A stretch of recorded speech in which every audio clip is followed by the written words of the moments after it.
Nós vamos abrir nossas Bíblias em Atos, capítulo 16, é o texto que nós vamos meditar hoje. Atos, capítulo 16, nós vamos ler o versículo 22 até o versículo 26. A multidão ajuntou-se contra Paulo e Silas, e os magistrados ordenaram que lhes tirassem as roupas e fossem açoitados. Depois de serem severamente açoitados, foram lançados na prisão. O carcereiro recebeu instrução para vigiá-los com cuidado. E tendo recebido tais ordens, ele os lançou no cárcere interior e lhes prendeu os pés no tronco. Por volta da meia-noite, Paulo e Silas estavam orando e cantando hinos a Deus, e os outros presos os ouviam. E de repente houve um terremoto tão violento que os alicerces da prisão foram abalados. Imediatamente todas as portas se abriram e as correntes de todos se soltaram. Até aí. O que você espera para 2019?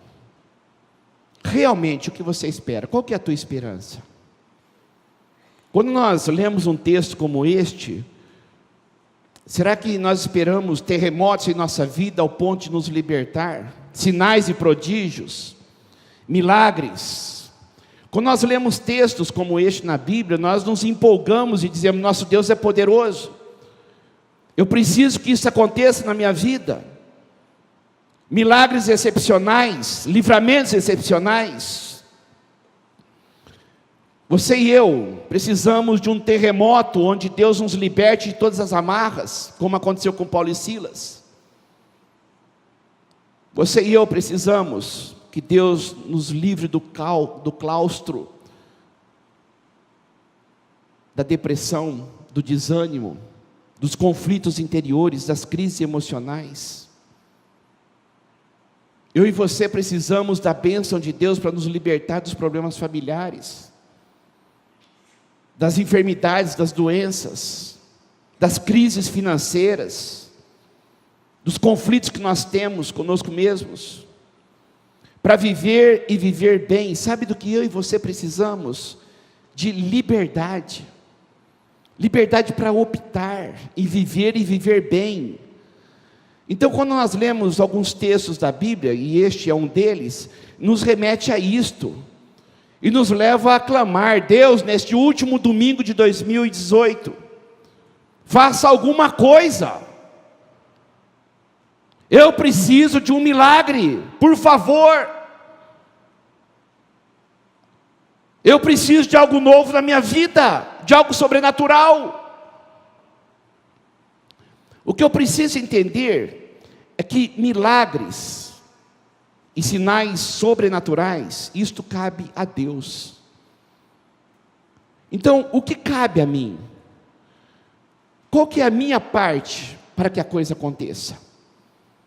Então, muitas vezes nós pedimos para Deus algo sobrenatural, excepcional, milagres e prodígios, abrir do mar para que passemos, livramento, convicções, maravilhas, mas o problema é que nós não fazemos a nossa parte. Clamamos, entra ano, sai ano, e continuamos na mesma coisa. Quais foram as atitudes de Paulo e Silas antes do milagre? Isso aqui é uma coisa interessante. Eles estavam presos, e quando eles estavam à meia-noite, teve um terremoto e libertou-os. Mas quais foram as atitudes de Paulo e Silas antes da intervenção de Deus? Olha só o versículo 23 e 24. Depois de serem severamente açoitados, eles foram lançados na prisão, e o carcereiro recebeu ordem para vigiá-los com cuidado. E tendo recebido tais ordens, ele os levou no cárcere interior e lhes prendeu os pés no tronco. Eu quero que você preste muita atenção nisto. Eles estavam numa cidade que era a capital da Macedônia, uma cidade grande, colônia romana, chamada Filipos. E quando eles estavam ali, tinha uma moça que era endemoniada. que tinha um espírito de adivinhação. E o que eles fizeram? Eles libertaram a moça do seu flagelo. Eles deram a ela a libertação daquele espírito, e ela se viu liberta. Só que esta moça era escrava, e ela dava lucro para os seus senhores. Estes homens viram que a fonte de lucro tinha acabado. Não estava pensando na moça, estava pensando no dinheiro que ganhavam através dela. E esses homens pegaram Paulo e Silas, levaram-nos para a praça central da cidade e falaram: esses homens estão perturbando a paz e pregando costumes que são costumes que não são nossos, romanos. Ou seja, Paulo e Silas foram injustiçados. Eles foram presos e açoitados porque estavam fazendo bem. Já foi injustiçado já na vida? Coisas que fizeram com você que você não merecia receber? Qual foi a sua postura? E qual tem sido a sua postura diante das injustiças da vida? Quando Paulo e Silas estavam ali, eles foram severamente açoitados. Eles foram açoitados por soldados romanos, aptos para a guerra. Eram 40 açoites, uma quarentena. Esses 40 açoites por soldados romanos tiravam as roupas, ficavam praticamente seminus, com humilhação. Entre a 10ª e a 15ª açoitada, havia incontinência urinária. As pessoas não conseguiam segurar a urina, tamanha era a dor. Muitos defecavam, muitos morriam, tamanha era a dor. Não foi um açoite qualquer. Eles foram severamente açoitados. E diante disto, colocaram-nos no cárcere interior e disseram para o carcereiro: esses homens são perigosos, vigie-os com cuidado. Então o que o carcereiro fez? Colocou-os no último cárcere, que era o interior. Sabe o que é o cárcere interior?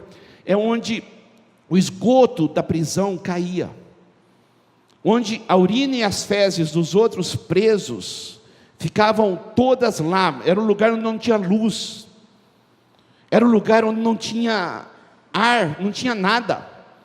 E para piorar a situação, quando a gente pensa o que está ruim não pode piorar, piorou, porque o carcereiro ainda amarrou os pés dele num tronco. Então pensa comigo, isso foi à tarde. O milagre aconteceu à meia-noite. E à meia-noite, quando eles estavam lá, diante de todo o sofrimento, diante de toda a dor, de tanta provação, injustiça, humilhação, olha só o que diz a Bíblia: por volta da meia-noite, Paulo e Silas estavam orando e cantando a Deus. Eles estavam agradecendo. Eles tinham algo dentro deles chamado fé. Por muito menos nós reclamamos, por muito menos nós achamos que somos injustiçados e que Deus não nos ama. Será que é por isso que os milagres não acontecem em nossas vidas? Paulo e Silas tinham algo dentro deles chamado fé. A pergunta que eu quero fazer para você hoje: você tem fé? Você tem fé? Responda para você mesmo. Tem algumas frases que têm me marcado muito em relação àquilo que eu penso de mim. Você não é o que você diz ser, muito menos você não é o que os outros dizem que você é. Você é o que você faz. Você tem fé? Você pode dizer: eu tenho. Tá, mas o que garante isto? Outras pessoas podem dizer isso de você. Pessoas olham para você: aquele homem tem fé, aquela mulher tem fé. Mas não é aquilo que você diz a teu respeito que vai definir quem você é. Não é o que os outros dizem a teu respeito que vai definir o que você é, mas é aquilo que você faz. E eu quero fazer aqui um teste. Se você é o que você faz, uma maneira de saber se você realmente tem fé é se você cultiva uma coisa na sua vida chamada gratidão. Se você for uma pessoa grata, você tem grandes chances de ser uma pessoa de fé. Se você for uma pessoa entusiasmada, ao ponto de conseguir ver o invisível, crer na direção de um Deus soberano que sabe o que faz, e nunca reclamar diante de situações adversas, aí sim eu posso dizer que você tem fé, porque você é grato. A pessoa que é grata, ela tem fé. Paulo e Silas naquela situação agradeciam, cantando músicas e orações. As atitudes dele antes do milagre eram essas. Você quer um terremoto na sua vida? Você quer que Deus realmente liberte da depressão e do desânimo?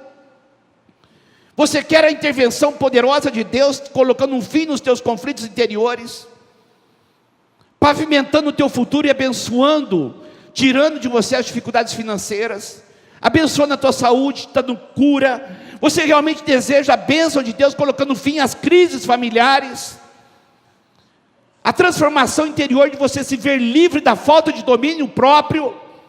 Alimente a sua fé. E como você vai fazer isso na prática?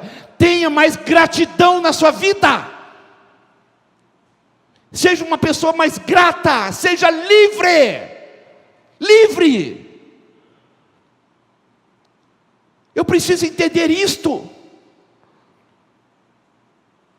Eu quero meditar com você sobre esse texto, neste tema, gratidão que liberta. O que aconteceu com Paulo e Silas foi porque eles tinham um coração grato, e coração grato é fruto de um coração de fé. E por que eles tinham um coração grato? Porque eles tinham convicção que Deus está no controle. Irmãos, quando eu tenho convicção que Deus está no controle, eu agradeço. Sabe o que aconteceu com Paulo e Silas quando eles estavam em Filipos, no capítulo 16? Nós lemos no começo do capítulo 16. Eu quero que você preste muita atenção no texto. Nós vamos ler no versículo 6 que Paulo e seus companheiros viajavam pela região da Frígia e da Galácia. A Galácia era uma região como a Macedônia era uma região, tendo sido impedidos pelo Espírito Santo de pregar a palavra na província da Ásia. Quando chegaram à fronteira de Mísia, tentaram entrar em Bitínia, mas o Espírito de Jesus não os deixou, os impediu. Então contornaram Mísia e desceram a Troade. Durante a noite, Paulo teve uma visão, na qual um homem da Macedônia, Filipos era a capital da Macedônia, estava em pé e lhe suplicava: passe a Macedônia e ajuda-nos. Depois que Paulo teve essa visão, preparamo-nos imediatamente para partir para Macedônia, concluindo que Deus nos tinha chamado para lhes pregar o Evangelho. O que nós podemos perceber aqui? Que eles tentaram ir para a região da Galácia e o Espírito de Deus não deixou. Eles pensaram em ir para Mísia e o Espírito de Deus não deixou. E depois o Espírito Santo deu a Paulo um sonho dizendo: Pai, para Macedônia. Aí eles foram para Macedônia, eles foram para Filipos. Já aconteceu de você fazer alguns projetos e não dar certo? Eu não sei o que aconteceu que o Espírito Santo não deixou. Mas eu sei que às vezes um pneu de carro fura. Às vezes eu sei que uma enfermidade aparece. Às vezes eu sei que as coisas não vão conforme nós programamos em nossa vida. E quando nós pensamos que é Deus dirigindo, nós nos revoltamos ao invés de nos agradecer. Então, se eu creio que a minha vida está no controle de Deus, aquilo que acontece comigo está no controle de Deus. E quando Paulo e Silas foram para Filipos e chegaram ali, eles tinham convicção que ali era o lugar que eles deveriam estar. Por que eles agradeciam à meia-noite depois de serem sido açoitados? Porque foi Deus que nos mandou aqui. Eu tenho certeza absoluta que foi Deus que nos mandou aqui. Então isto é onde entra a fé, onde eu consigo agradecer as coisas que acontecem em minha vida, mesmo quando eu não entendo, porque eu sei que é Deus que está dirigindo a minha vida. Por isso que eles cantavam, por isso que eles agradeciam, porque Deus quer que eu esteja onde Ele deseja. Eu quero fazer uma pergunta para você: Onde você deseja estar em 2019? Será que é onde Deus deseja que você esteja? Onde você esteve em 2018? Será que nos lugares que você frequentou, as coisas que você fez, a maneira como você alimentou a sua vida, ali era de fato a vontade de Deus para você? Será que é por isso que as coisas não estão acontecendo como você gostaria que acontecesse? Será que eu estou de fato na direção de Deus? Então, quando eu busco direção, mas não é só buscar direção, é agir. Não adianta eu saber o que eu tenho que ser feito e eu não fazer. Paulo e Silas, vai para Filipos, eles foram, eles agiram. Eu tenho que pedir direção. E quando eu peço direção, isso gera convicção. E quando eu tenho convicção, isso vai gerar gratidão. Porque independente do que estiver acontecendo, eu estou onde Deus deseja que eu esteja. Teve um pastor norte-americano chamado Archibald Simonton. Há quase 170 anos atrás, Deus tocou no coração dele para vir para o Brasil. Ele foi o pastor que trouxe a igreja presbiteriana para cá, o fundador da igreja presbiteriana do Brasil, um pastor moço, novo, norte-americano. E Simonton, quando disse que viria para o Brasil, imagina o Brasil há 160 anos atrás. Ele morava numa região rica dos Estados Unidos, era um moço rico, tinha todas as coisas ali nas mãos dele, e ele disse: eu vou para o Brasil ser missionário. Imagina isso há 170 anos atrás. Chegaram para ele assustados, tanto a família como as pessoas da igreja, e disseram: Simonton, lá é muito perigoso. Sabe o que ele respondeu? Perigoso é qualquer lugar fora da vontade de Deus. Quando eu estou fora da vontade de Deus, eu estou propenso a ter derrotas na minha vida. Eu preciso entender isto. Esteja na igreja em 2019, atuante, não somente corpo presente, não somente como uma pessoa que vem de vez em quando e não se envolve com nada. Aproveite as oportunidades que Deus tem te dado. Você não acha que está na hora de você começar a se envolver com grupos pequenos? De começar a levar mais a sério a tua vida espiritual? De ler a Bíblia todos os dias? De começar a frequentar a escola bíblica e ter os estudos bíblicos? Deus vai começar a te dar direção. E sabe qual que é a direção que Deus vai te dar? Ele vai mostrar onde Ele quer que você esteja. E sabe onde Deus vai querer que você esteja? Na sua casa, curtindo a sua família, tendo paciência com seus filhos, amando os seus queridos, parando de reclamar, parando de ser chato, parando de ser ranzinza, tendo mais leveza. Esta é a vontade de Deus para você. Sabe qual que é a vontade de Deus para você? Que você trabalhe com mais ânimo e entusiasmo, grato pelo serviço que Ele te deu, pelo trabalho que Ele te deu, querendo sonhar alto para crescer, para progredir, mas com contentamento com aquilo que você tem para fazer, e fazendo bem feito com excelência. Esta é a vontade de Deus para você. Não é ficar reclamando de tudo, não é ficar com essa insatisfação crônica, doentia. Sabe qual que é a vontade de Deus para você? Que você honre-o de todo o teu coração com os teus recursos, sendo um dizimista, sendo mais generoso. É a direção que Deus vai te dar. E se você estiver no centro da vontade de Deus, você vai conseguir cantar, mesmo que você seja açoitado pela vida. Você vai conseguir adorar, mesmo que você sofra injustiças lá fora. Você vai conseguir adorar de todo o teu coração, mesmo que homens te firam, porque você vai depender da tua fé, e não das pessoas, e muito menos das circunstâncias. Foi o que aconteceu com Paulo.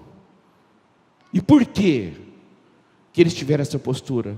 Porque eu sei que nós estamos aqui porque Deus quer que estejamos aqui. Então você vai agradecer e você vai ter uma convicção tremenda se você estiver onde Deus quer que você esteja. Agora, uma outra coisa que nós precisamos entender, que essa gratidão que liberta, Deus está no controle, mas também eu tenho que pensar que tem que ser meu estilo de vida. Estilo de vida, não algo pontual, não algo esporádico. Eu preciso entender o que é estilo de vida. Estilo de vida. Ou seja, fazer da gratidão o meu estilo de vida. Se eu quiser realmente ter fé, eu tenho que pensar qual que é o meu estado desejado. Onde eu quero chegar. Então, uma ótima opção para você é colocar como teu estado desejado uma vida de mais gratidão. É o meu objetivo, eu vou ser mais grato, mais contente. Eu vou ser uma pessoa que não vou depender dos outros e muito menos das circunstâncias para ser feliz.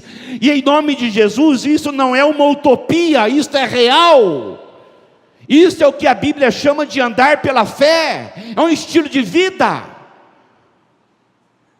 É uma coisa que eu posso sim alcançar. Se eu tenho fé, eu serei agradecido. Se eu tenho fé, eu serei grato. Porque se Paulo e Silas dependessem das pessoas, dependessem das circunstâncias, eles não receberiam um milagre. E pode ser isso que esteja acontecendo com você e comigo. Dependemos muito mais das pessoas ditarem aquele ato que eu faço da minha vida, das circunstâncias ditarem aquilo que eu faço da minha vida. E é por isso que eu continuo prisioneiro, manietado no claustro. Muitos milagres não chegam na tua vida por causa da tua postura. Nenhum terremoto acontece quando eu retribuo as injustiças que fazem comigo, que é o mal. Eu vivo no mundo que jaz no maligno, com pessoas ruins que me rodeiam, pessoas falhas como eu sou falho. Nós vivemos num mundo onde eu machuco as pessoas e as pessoas me machucam. Mas eu preciso entender que a minha postura vai determinar o meu sucesso. Então eu preciso entender uma coisa: se as pessoas fazem injustiças para mim e eu guardo mágoa no meu coração, se eu falo mal delas por trás, eu começo a reclamar da vida, eu perco totalmente a minha fé. É a minha postura que vai determinar como eu vou viver, não é o que os outros fazem. As pessoas podem te ofender, você pode revidar ou não, a escolha é tua. Só depende de você.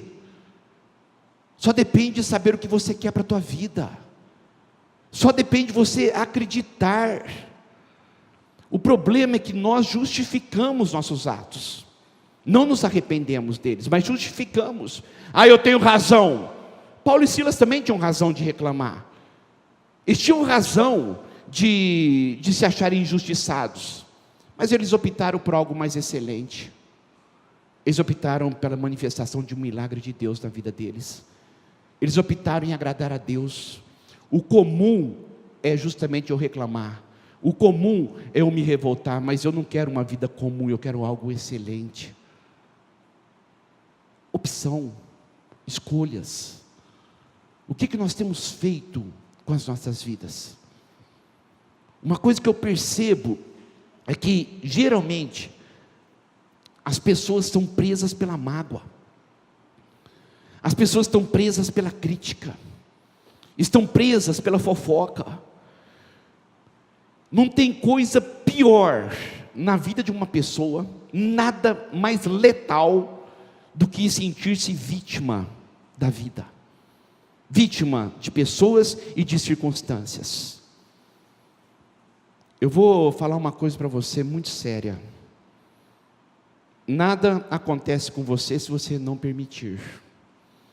E se pessoas têm ferido, você tem deixado que elas te firam. Só tome uma postura: eu não vou deixar que as pessoas me firam. E uma das posturas que vai ter que tomar na sua vida é uma coisa chamada liberar perdão. Atitude. Eu tenho que pensar nisto. Eu tenho que ter coragem para ser o protagonista da minha vida, não coadjuvante. O protagonista, aquele que diz: eu sei qual que é o roteiro que eu quero para a minha vida. E o que vou determinar o roteiro serei eu, pela fé na excelência que eu quero de Deus. É a vida abundante que eu quero. Agora, quem vai determinar isto não são as pessoas, porque eu não sou coadjuvante. E as pessoas são más, as pessoas vão te usar, as circunstâncias vão te abater, Satanás vai te desanimar. E o que é pior, às vezes parece que você gosta de ficar deprimido, parece que você gosta de sentir-se vítima da vida. Entra ano, sai ano, 2019, 2020, 2030, até quando você vai durar com isto? Está na hora de acordar, está na hora de viver. Essa é a mensagem que Deus tem para cada um de nós. Aprenda a arte da resiliência, de suportar a pressão. Aprenda a arte da perseverança. Em nome de Jesus, não deixe que as amarguras da vida tirem a sua doçura e a tua vontade de viver. E se já tirou, peça um milagre para Deus. Ressuscita isto, Pai. Eu não quero ser uma pessoa amarga. Tem um começo de ano aí, tem um futuro aí. A vida continua, cultive mais fé e gratidão na sua vida. Em nome de Jesus, a coisa vai acontecer. Queira a abundância, busque a abundância.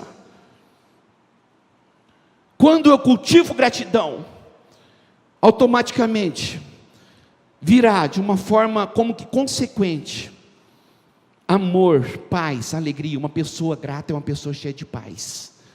Uma pessoa grata tem muito amor no coração, é fiel. Uma pessoa grata é entusiasmada. Uma pessoa agradecida, ela tem ânimo. E olha, uma pessoa agradecida atrai gente boa. Assim como uma pessoa que reclama de tudo, só atrai coisa ruim.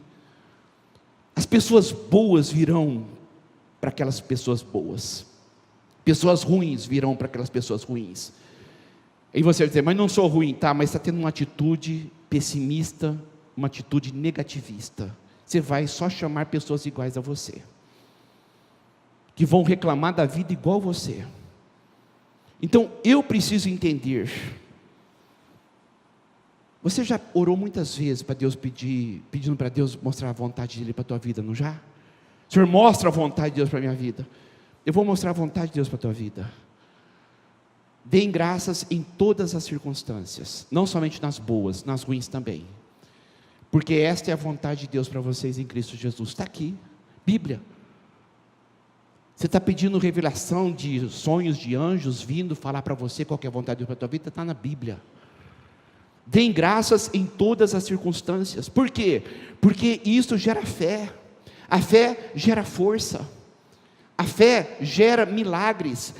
O que aconteceu com Paulo e Silas. E uma outra coisa interessante. É impressionante como a ciência comprova a Bíblia.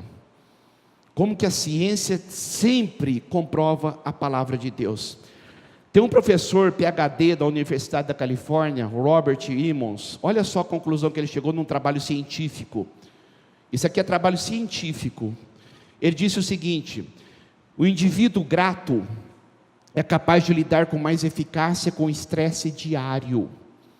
O indivíduo grato, ele é mais resiliente aos traumas. Todos nós temos traumas, todos nós temos estresse diário. O indivíduo grato se recupera mais rápido de doenças físicas. O indivíduo grato é capaz de se relacionar 2 a 4 vezes melhor com as outras pessoas. Então o que eu preciso entender? Muitas pessoas ficam doentes direto por problemas psicossomáticos. Ingratidão. A gratidão traz saúde física. A gratidão traz ânimo. E outra coisa, essa ideia de se relacionar 4 vezes melhor com o próximo. Você gosta de ficar perto de gente positiva, não gosta? Você não gosta de ficar perto de pessoas que não reclamam, que está sempre rindo, sempre animada, sempre entusiasmada? Não é isto? Agora eu vou fazer uma outra pergunta. Olha para mim, é muito sério isto. Por que você acha que as pessoas têm dificuldade de se aproximar de você? Você só reclama de tudo. Até a fisionomia é vitimista.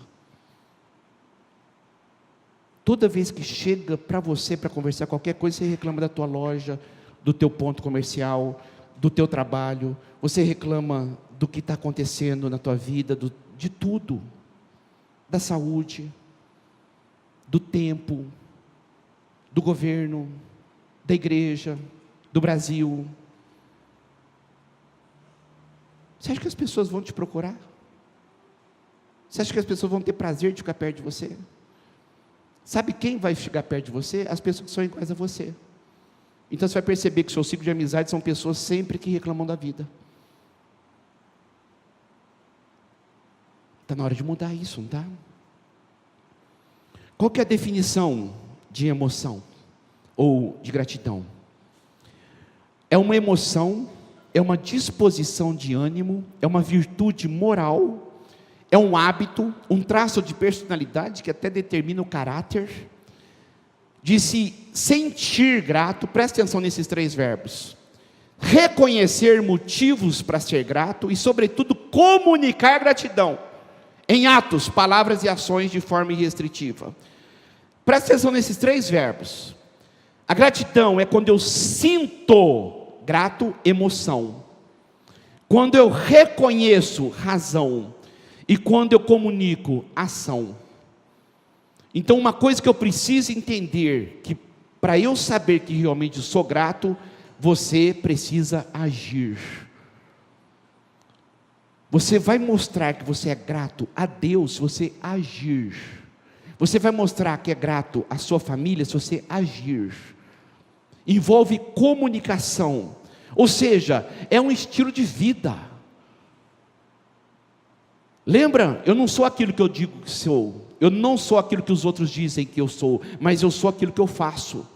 Então, se eu sou uma pessoa que está sempre agradecendo, mas com atos, mostrando gratidão na minha vida, mas através de atos, como estilo de vida, o que vai acontecer? A minha rotina será de excelência. Eu serei uma pessoa entusiasta. Eu serei uma pessoa animada. 2 funcionários numa empresa, um que reclama de tudo e um que é grato por tudo, qual deles, ou quais deles vão crescer na empresa? É lógico que aquele que é grato. Por quê? Aquele que sempre reclama vai dizer: eu sou injustiçado, ele chegou ontem e já cresceu, e eu estou aqui há 10 anos e não saio desse lugar, o mundo é injusto. Mas não percebe que o problema é ele. Percebe? Como que a minha atitude vai determinar aquilo que acontece comigo? As pessoas podem orar o que for, a ação de Deus não vai acontecer se não houver uma postura diferente da minha vida, na minha forma de agir. E isto é fé. Eu quero fazer uma pergunta para você. Qual que é o oposto comportamental da gratidão? Oposto. O que é antagônico, contrário à gratidão? Você vai dizer a ingratidão, e eu vou dizer é a insatisfação. Você quer conhecer o ingrato? Você conhece o insatisfeito. É o insatisfeito. O insatisfeito. Aquele que sempre acha um ponto para dizer: a minha vida não está boa. Irmãos, esse texto para mim é um dos textos mais profundos na Bíblia sobre isso, sobre contentamento. Paulo, quando estava preso em Roma, escreveu para Filipos, que é a carta à igreja onde ele foi preso e o milagre aconteceu, os filipenses. E olha só o que ele diz aqui: eu não estou dizendo isso porque eu esteja necessitado, porque eu aprendi a adaptar-me, adaptar-me em toda e qualquer circunstância. Eu sei o que é passar necessidade e sei o que é ter fartura, porque eu aprendi o segredo de viver contente. Eu aprendi o segredo de viver contente em toda e qualquer situação. Seja bem alimentado, seja com fome, tendo muito ou passando necessidade, tudo posso naquele que me fortalece. Sabe o que Paulo diz aqui? Que a gratidão, a satisfação é um sentimento aprendido, não é inerente a nós. Porque o que é inerente a nós, que nasce em nós, é a reclamação, é a insatisfação. Então eu preciso entender que eu vivo num mundo onde eu sou propenso a reclamar de tudo, porque eu estou vivendo através das circunstâncias. Então quando está bem, eu estou grato. Quando a coisa está ruim, eu maldigo, eu reclamo, eu sou insatisfeito. Mas espera aí, a nossa vida é cheia de altos e baixos. Então eu não posso depender das circunstâncias nem das pessoas. Eu tenho que depender de Deus. Então Paulo diz, eu aprendi. Houve uma disposição mental, é um aprendizado, é um policiar. Eu tive que aprender o segredo de ser contente. Como? Toda vez que eu reclamo, não vou reclamar, não tem motivo para isso. Eu quero terremoto, eu quero liberdade, eu quero a mão de Deus na minha vida. Eu aprendi a parar de reclamar. Eu aprendi a parar de ver as falhas dos outros, principalmente os de dentro da minha casa. Eu aprendi a parar de cobrar. Eu aprendi a elogiar os pontos positivos. Eu aprendi a sorrir e dizer muito obrigado. Eu aprendi. É o segredo, é a satisfação, é o contentamento.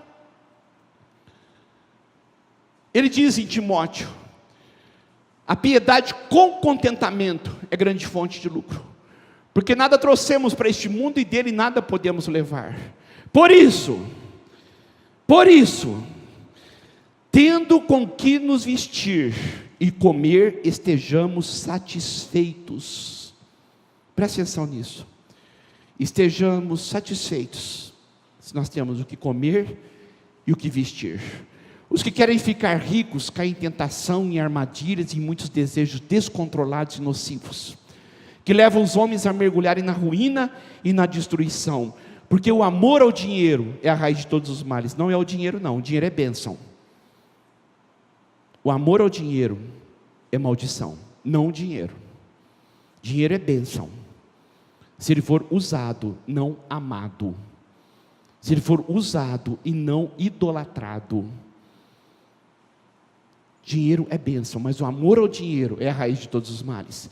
E algumas pessoas, por cobiçarem o dinheiro, desviaram-se da fé e se atormentaram a si mesmas com muitos sofrimentos. O mundo jaz no maligno. Muitos problemas financeiros que nós temos são justamente pelo fato de nós estarmos insatisfeitos com o que temos e gastamos além do que podemos.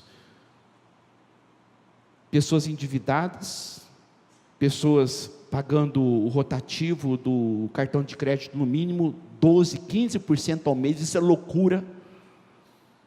Gastando muito mais do que podem por causa de uma coisa chamada insatisfação. Não consegue agradecer o que tem. E eu vou dizer uma coisa para você. A gente precisa de tão pouco para viver bem. Tão pouco. E a Bíblia diz que Deus supre as nossas necessidades. Olha para mim. Deus não promete em lugar nenhum suprir os nossos desejos, mas as nossas necessidades. Então tem muita gente com desejos chulos, estão acabando com a sua vida, não consegue agradecer o que tem, porque sempre querem mais,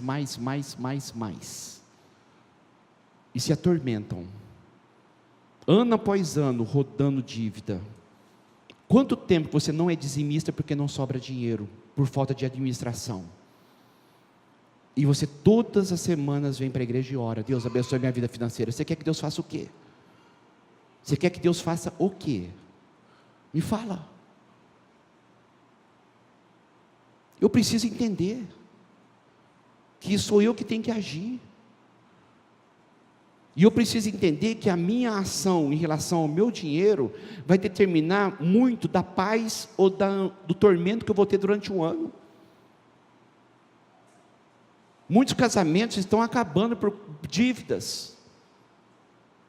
E a insatisfação que gera tudo isso.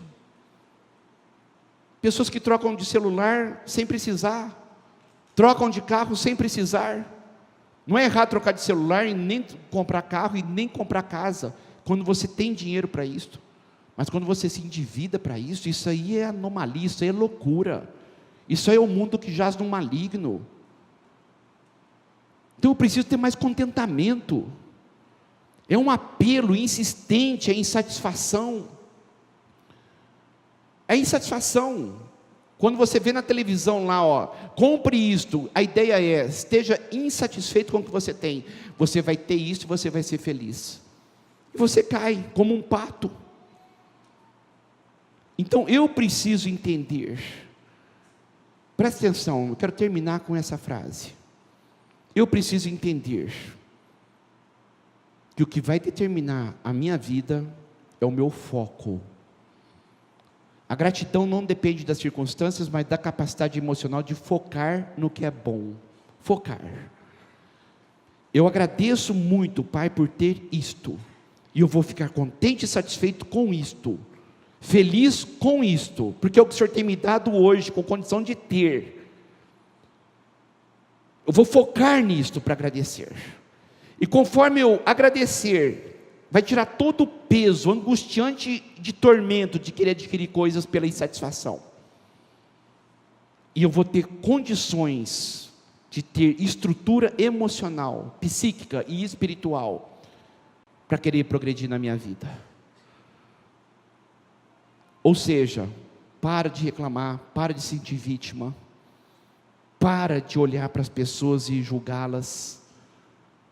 Isso não está te levando a lugar nenhum. Deus tem uma vida abundante para você. Olha para 2019, dizendo, eu vou mudar sim. E uma coisa que eu vou começar a fazer, eu vou aprender a ser mais contente. Eu vou aprender a ser mais satisfeito. Porque isso vai gerar fé. E esta fé vai gerar libertação, terremoto espiritual, milagres, a intervenção de Deus. Coisas que você pode estar e deve estar buscando há anos, em nome de Jesus. 2009 vão chegar em nome de Jesus. Creia nisto. Creia nisto. Leva Deus mais a sério. Para de brincar de ser crente. Leva Deus mais a sério. Leva Deus mais a sério. E seja mais grato pela salvação eterna que Deus te deu em Jesus Cristo. E viva hoje esta vida abundante. Viva intensamente feliz, porque a tua hora em nome de Jesus chegou. Essa é uma palavra profética para a tua vida. Deus te abençoe em nome de Jesus. Participe dos nossos cultos na Avenida Sacadura Cabral, 1354, entre as ruas 32 e 34 no bairro Aeroporto. Nosso telefone 17 3323 4766. Acesse www.segundaipb.com.br. Deus abençoe.